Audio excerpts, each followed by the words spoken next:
Dubai expo 2020.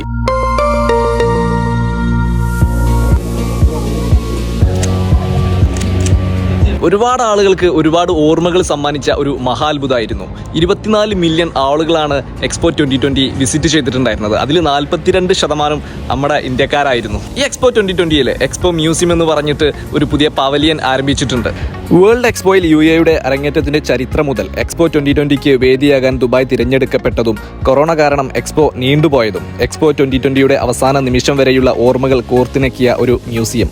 May 18 ശനിയാഴ്ചയും 19 ഞായറാഴ്ചയും entry free ആണ്. അതിനുശേഷം അങ്ങോട്ട് നമ്മൾ 50 ദിർഹംസാണ് ടിക്കറ്റിന് കൊടുക്കേണ്ടത്.